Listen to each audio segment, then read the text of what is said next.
Bonjour, bienvenue dans cette première capsule consacrée au territoire de proximité. Aujourd'hui, il sera question d'aménagement effectué dans le cadre d'un quartier et plus particulièrement de projets d'aménagement qui visent à intégrer à l'échelle d'un quartier des objectifs dits de développement durable. Bref, nous allons dans cette capsule nous immerger dans les écoquartiers. Les écoquartiers sont tout d'abord le résultat d'un aménagement d'un territoire. Rendons-nous tout d'abord à Issy-les-Moulineaux dans le département des Hauts-de-Seine au sud-ouest de Paris où a été aménagé l'écoquartier des Bords de Seine. Ce week-end était inauguré le nouvel écoquartier des Bords de Seine, désormais terminé, accueillant de nouveaux habitants dans 781 logements, logements sociaux et logements en accession, 2500 m² de commerce et de services, 24 000 m² de bureaux et des équipements publics dont une crèche et une école.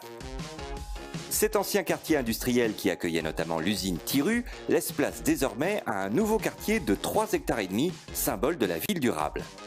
Comme vous avez pu le voir, cet écoquartier est un aménagement réalisé par différents acteurs, des acteurs publics comme la municipalité d'Issy-les-Moulineaux ou le département des Hauts-de-Seine, mais également privés comme la SEM 92, qui est une société d'aménagement et de construction. Un aménagement destiné aussi à un usage public, des logements, une crèche, un groupe scolaire, une zone commerciale y ont été construits. Toutes ces constructions ont ainsi modifié l'organisation et l'utilisation de l'espace. Ainsi, dans notre territoire, une ancienne zone industrielle devient un écoquartier.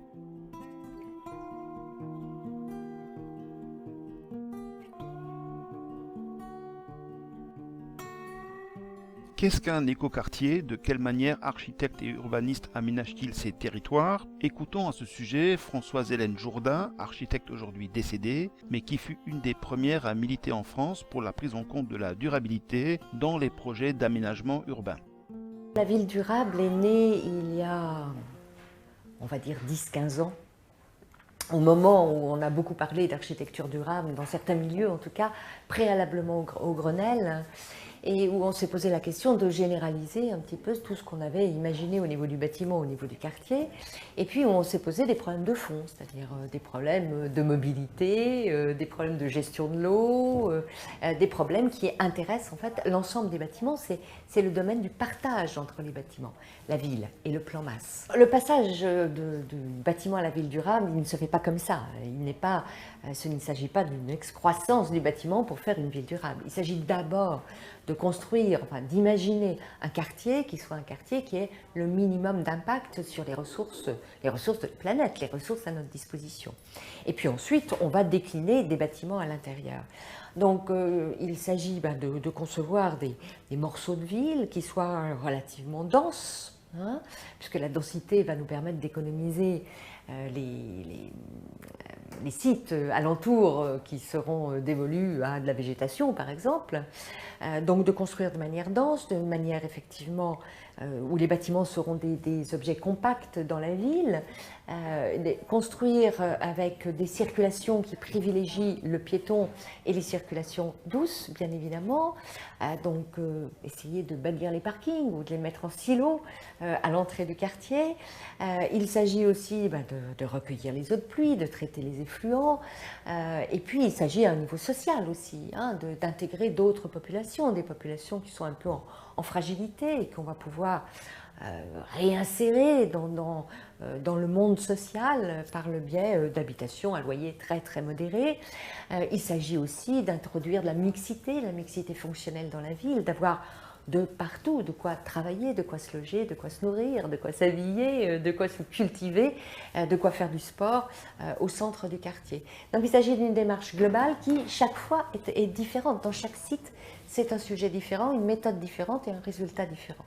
Et ensuite, les architectes viendront s'inscrire dans ce plan masse pour y construire leurs bâtiments. Il y a urgence à rénover thermiquement les villes actuelles et à de les faire se bonifier en termes de développement durable. C'est assez compliqué dès qu'on a des bâtiments qui sont des bâtiments type haussmannien avec énormément de sculptures en façade. Ça veut dire qu'on isole par l'intérieur. Si on isole par l'intérieur, on perd des centimètres et des mètres carrés dans le logement. Donc c'est très compliqué, mais on peut quand même arriver à diminuer considérablement la consommation énergétique de ces bâtiments, qui ne sont pas des bâtiments à mettre à la poubelle du développement durable. Ce sont des bâtiments qui déjà sont durables en eux-mêmes, mis à part la question énergétique. Il y a toute une autre série de bâtiments des années 50, des années 60, 70, qui, eux, méritent des rénovations complètes de leur enveloppe extérieure pour être surisolés et réduire leur consommation énergétique.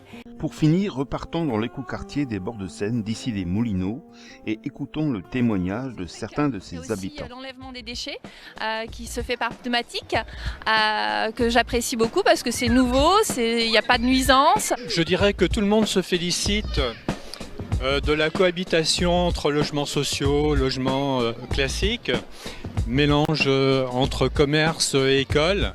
Que pouvons-nous conclure de ces témoignages ? D'abord, les écoquartiers sont des territoires du quotidien dans lesquels les habitants y trouvent leur domicile, pour un certain nombre leur lieu de travail, voire de formation, mais également les services utiles pour leur quotidien, voire les lieux de sociabilité d'un vivre ensemble. En effet, dans un écoquartier, les habitants sont souvent impliqués dès la conception du quartier ou au démarrage du projet de réhabilitation. Fidèle en ce sens au principe du développement durable qui place la concertation au cœur du processus.